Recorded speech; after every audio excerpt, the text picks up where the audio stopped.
Okay, here we are, Gino's Gems. Gino's Gems. This one's an easy one to remember and a very important one like all of them, right?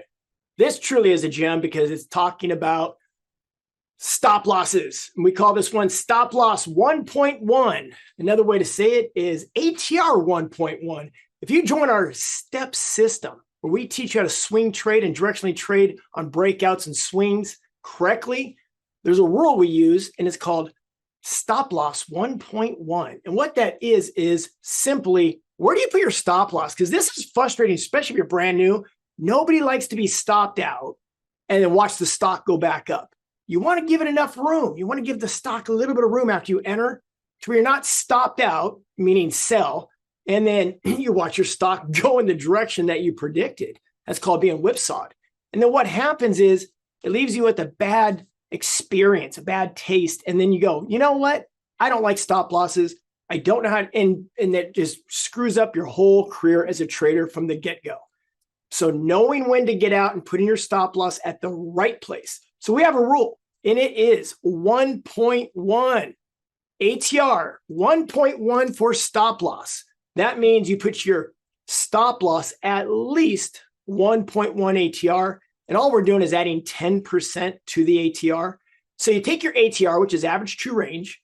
This is the average daily range of the move of the stock or whatever you're looking at over the last 14 days, the last 14 bars. It could be daily bars. It could be 15-minute bars. It could be weekly bars.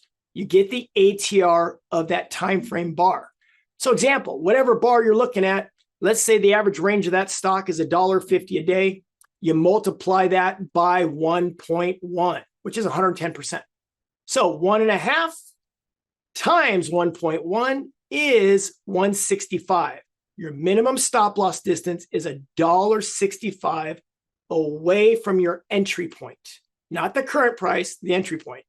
If it's a $2 ATR, your stop loss is $2.20 away. 50-cent ATR is 55 cents.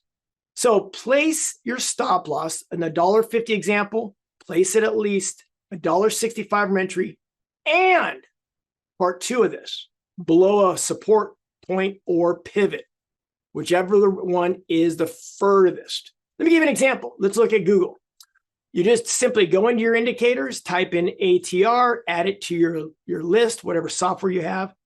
It's about a 275 ATR, as you can see down here in the bottom. Down here in the bottom, you see a 275 ATR. What that means, if I put my trigger to get in right here at 104, and let me circle that so you can see that real clearly.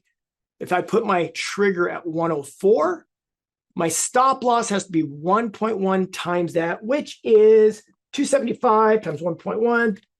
Or excuse me, it's gonna put $3. So $3 away at least. You drop it down $3, and I'm below a support. There's my stop loss.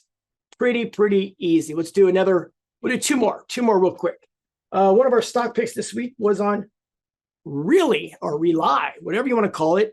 The trigger point's at 1720. That's a breakout Frank trade right there. You can check out Frank, and I already know where his stop loss is just by knowing the rule.